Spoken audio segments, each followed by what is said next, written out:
Ух, красота! Погода ідеальна просто, відкриття суперове.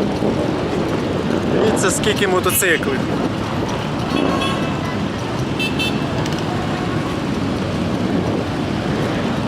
Зараз ми постараємося ту всю колону обганяти, щоб гарно все зазняти. Колони стали.